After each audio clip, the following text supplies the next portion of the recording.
Good morning. আজকে আমরা যাচ্ছি সেই মিরাজুল ভাইদের বাড়িতে।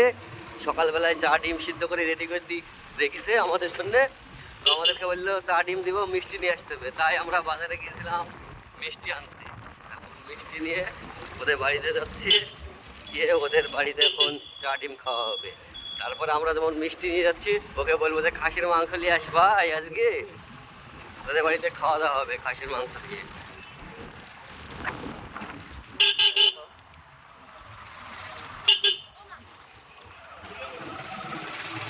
তারপর মিরাজুল ভাইদের বাড়ির গলিটা খুব সুন্দর।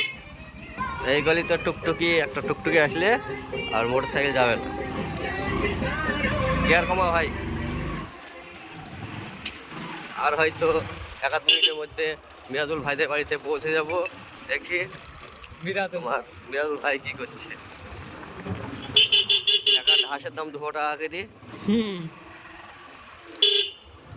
এই সেই আমরা মিরাজুল ভাইদের বাড়ি পৌঁছে গেল। 2 মিনিটের পথ জার্নি করে মিরাজুল ভাইদের বাড়িতে চলে এসেছি মিষ্টির প্যাকেট নিয়ে। আর আমাদের সেই মিরাজুল আমাদের মিরাজুল ভাই আর ভাবে ডিম চা সিদ্ধ করে রেখে দিয়েছে। এই হচ্ছে আমিনুল ভাই, আর এই হচ্ছে আমি। এই হচ্ছে মিষ্টির প্যাকেট। সকালবেলায় খাওয়া দাওয়া হবে। আমার ভাবি লজ্জা করছে, তাই ভাবির দিকে ক্যামেরাটা করিনি আমি।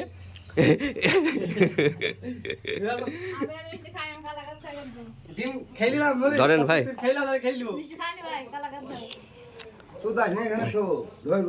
না না ভাই, আমার ধরো ভাই।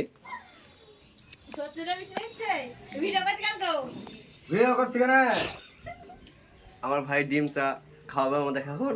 তারপরে যাবে এখন খাসির মাংস আনতে 2 কিলো আমার আর আমিনুলের জন্য। আজকে আমাদের নিমন্ত্রণ আছে এখানে, তারপর মিষ্টি প্যাকেট নিয়ে এসেছি। সত্যি সত্যি নিয়ে আসবেন তো ভাই? হ্যাঁ হ্যাঁ হ্যাঁ, গোটা গোটা ডিম ভরতে হবে কিন্তু মুখে। হ্যাঁ ঠিক আছে, সবাই ভালো থেকো, সুস্থ থেকো। আমিনুল ভাইকে দেয়নি, কিন্তু আমিনুল ভাই প্লেট থেকে তুলে আগেই বসাতে লেগেছে।